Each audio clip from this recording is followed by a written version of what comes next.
بسم اللہ الرحمن الرحیم۔ آج یہاں عارضی فنکشن ہال بسوا کلیان میں عازمین حج 2026 کا ضلع سطح کا ایک روزہ تربیتی پروگرام رکھا گیا تھا۔ الحمدللہ بہت دنوں سے خواہش تھی بسوا کلیان کے لوگوں کی، خاص طور سے ہمارے انجمن خادم الحجاج کے ایک سرگرم رکن جناب خیر المبین صاحب اور شیخ چاند صاحب، یہ لوگوں کی خواہش تھی کہ بسوا کلیان میں ایک ضلع سطح کا پروگرام ہو، تو اسی کے مطابق آج الحمدللہ یہاں ضلع سطح کا پروگرام ہوا۔ بسوں کا انتظام کیا گیا تھا۔ جامع مسجد بیدر سے 4 بسوں میں تمام عازمین وہاں سے بھر کر یہاں پر آئے اور الحمدللہ سارا دن اس تربیتی پروگرام کو انہوں نے اٹینڈ کیا۔ آج کے تربیت دینے والے جناب محمد مولانا مفتی آصف الدین صاحب ندوی، جو حیدرآباد سے تعلق رکھتے ہیں، وہ یہاں عازمین حج کو تربیت دینے کے لیے آئے تھے۔ بڑے اچھے طور پر انہوں نے تربیت دی اور ہم اس موقع پر عارضی فنکشن ہال کے صدر مالک بانی جناب ڈاکٹر صاحب کا جو ہے نا تاج الدین صاحب کا ہم مشکور ہیں کہ انہوں نے اپنی جگہ عازمین حج کو اس پروگرام کے لیے دی، اور اسی کے ساتھ ساتھ ہم بسوا کلیان کے لوگوں کا بھی مشکور ہیں کہ انہوں نے اپنے مقام پر یہ پروگرام کرنے کا موقع دیا،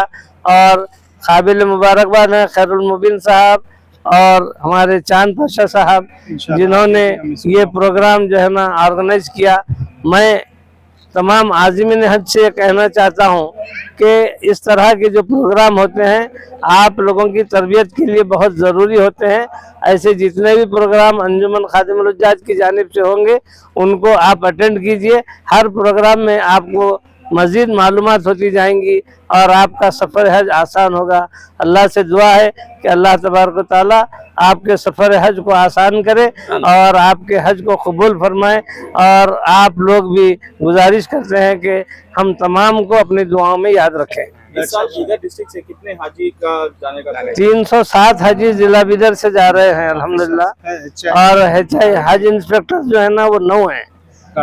تو اس طرح جو ہے 315 کے اوپر حاجی بیدر سے جا رہے ہیں، پرائیویٹ کے حاجی پھر علیحدہ سے۔ بس بیدر ڈسٹرکٹ میں حج بھون کے لیے جو ہے ہر کوئی جو ہے پوچھ رہا ہے، تو اس کے بارے میں کوئی بات ہوئی ہے یا نہیں؟ گلبرگہ میں حج بھون کے لیے حج کمیٹی کو جو ہے نا ہم لیٹر لکھے تھے، میں چونکہ اسٹیٹ کا ممبر ہوں اس اعتبار سے بول رہا ہوں، تو سینٹرل حج کمیٹی جو ہے نا گلبرگہ کے حج بھون کو پہلے ریجیکٹ کر دی، یہ کہہ کر ریجیکٹ کری کہ وہاں امبارکیشن پوائنٹ جہاں پر نہیں ہے وہاں حج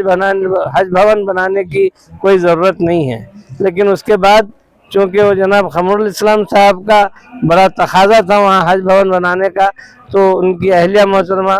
اب جو موجودہ MLA ہیں کنیز فاطمہ میڈم، وہ جو ہے نا اپنے طور پر 10 کروڑ روپے لگانے کے لیے تیار ہوئے، اور پھر MP فنڈ سے بھی انہوں نے 10 کروڑ دلانے کی بات کی، اور KKRD سے بھی 10 کروڑ لے رہے ہیں۔ اس طرح 30 کروڑ کی لاگت سے گلبرگہ میں حج بھون بن رہا ہے۔ بیدر میں حج بھون کے لیے جناب جاوید صاحب گتےدار ایک جگہ پہلے دے رہے ہیں، وہ ابھی پروسیس میں ہے، جب وہ جگہ دیں گے اس کے بعد پھر وہ آگے کا مسئلہ آگے رہے گا۔ ہر سال جو ہے بیدر ڈسٹرکٹ سے جو زیادہ تر جو ہے حاجی جاتے ہیں اور ان کے لیے جو حج کیمپ کے لیے بہت ضروری ہے، تو اکثر دیکھنے میں آتا ہے کہ حج کیمپ کے لیے جو گلبرگہ حیدرآباد جاتے ہیں یہاں سے حاجیاں، تو اس کے لیے ایک تو بس ہمارے بیدر ڈسٹرکٹ سے جو حج کے منسٹر جو ہے رحیم خان صاحب ہیں، تو ان سے اگر سے کچھ ہو سکتا ہے کہ بیدر ڈسٹرکٹ میں حج کیمپ حج بھون بن جائے۔ وہی جگہ ضروری ہے، جگہ ڈونیٹ کر رہے ہیں جناب جاوید صاحب کانٹریکٹر، وہ جگہ کا کاروائی پوری ہونے کے بعد پھر حج ہاؤس کی تعمیر کے بارے میں بات ہوگی، انشاءاللہ بنے گا آئندہ کچھ سالوں میں۔ ڈاکٹر صاحب